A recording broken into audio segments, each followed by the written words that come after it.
تم اکثر سوچتے ہو نا کہ اللہ کن کب فرماتا ہے، وہ تمہاری من پسند چیز پر راضی کیسے ہوتا ہے۔ تم سوچتے ہو وہ ناممکن کو ممکن کب بناتا ہے۔ اللہ نے قرآن پاک میں لوگوں کو یہ بات ذہن نشین کروا دی ہے کہ آزمائش ہی وہ کھسوٹی ہے جس سے کھوٹا اور کھرا پرکھا جاتا ہے۔ کھوٹا خود بخود اللہ کی راہ سے ہٹ جاتا ہے، یعنی بے یقین ہوتا ہے، اور کھرا چھانٹ لیا جاتا ہے تاکہ اللہ کے سارے انعامات اسے نواز دیے جائیں۔ قرآن پاک کہتا ہے کہ اللہ جو کچھ کرنا چاہتا ہے اس کے لیے وہ غیر محسوس طریقے سے اسباب و ذرائع فراہم کر دیتا ہے۔ یاد رکھو، کوئی مصیبت، کوئی خوف تمہارے پیچھے پیچھے آئے تو تمہیں اس پر ایسا ڈٹ جانا چاہیے کہ اللہ بھی تمہاری ہمت پر رشک کرے۔ قرآن پاک کہتا ہے کہ جو لوگ میری ہدایت کی پیروی کریں گے ان کے لیے کسی خوف اور رنج کا موقع نہ دوں گا۔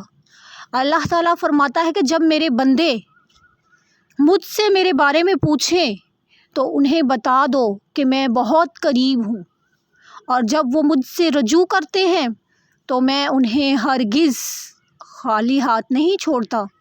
سنو، کبھی بھی پریشان مت ہونا، کیونکہ جب بھی مشکلات آتی ہیں نا تو یاد رکھو ان کے ساتھ اللہ کی مدد بھی تیار ہوتی ہے۔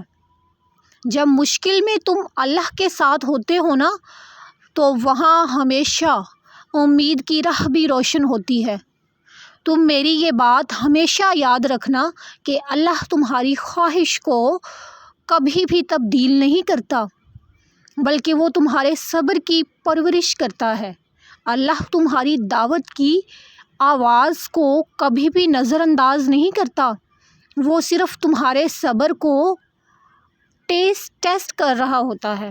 جانتے ہو، آزمائش میں اللہ سے جڑ کر مانگی دعا اللہ سے کن کروانے کی طاقت رکھتی ہے، بشرطے کہ تم دل میں کوئی وسوسہ نہ رکھو۔ اللہ تمہارے دلوں میں جھانکتا ہے، وہ اس سے ہی جانتا ہے جو اس پر یقین رکھتا ہے۔ یاد رکھو، دعاؤں کا مسلسل تمہارے لبوں پر تسبیح بن جانا اللہ کی طرف سے اشارہ ہے کہ وہ تمہاری دعاؤں پر راضی ہے۔ تم جانتے ہو، تمہاری کہانی اس لیے رک گئی ہے کیونکہ اللہ چاہتا ہے کہ تم اگلا حصہ خود لکھو۔ جسے تم تاخیر سمجھ رہے ہو نا، وہ ہرگز تاخیر نہیں ہے، کن کی منزل بھی تمہاری منتظر ہے۔ تم سجدوں میں اشکوں سے پکار کے دیکھو تو صحیح، تقدیر تو اللہ کے ایک اشارے پر بدل جاتی ہے۔ تم دل سے اللہ کی لو لگا کر تو دیکھو، تم جانتے ہو وہ چنتا انہی کو ہے جن کو وہ خاص کرنا چاہتا ہے۔ سنو، تم اللہ کے وہی خاص بندے ہو۔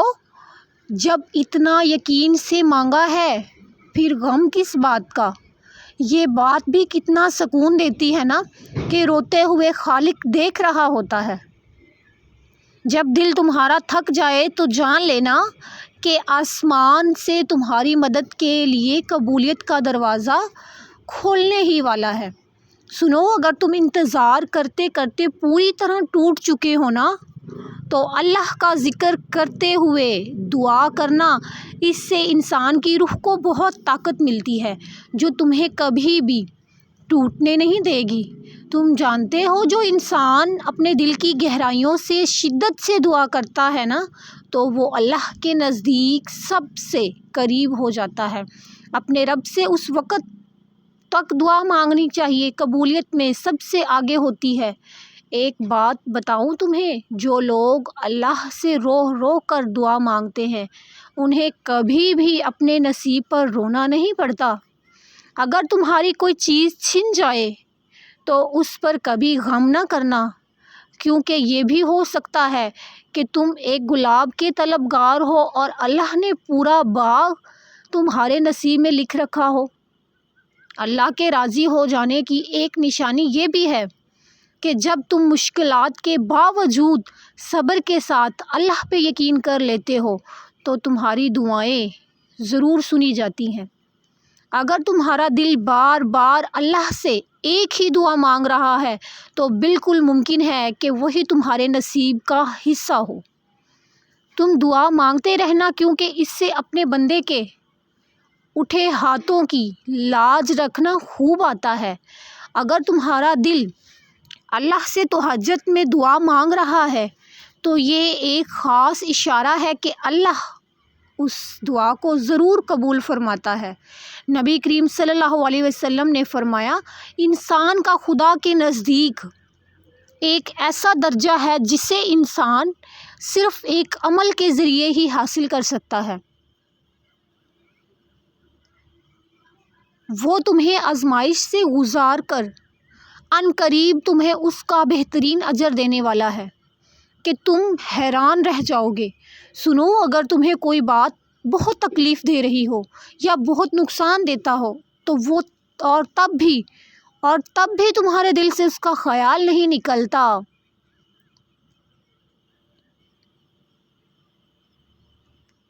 تو سمجھ لینا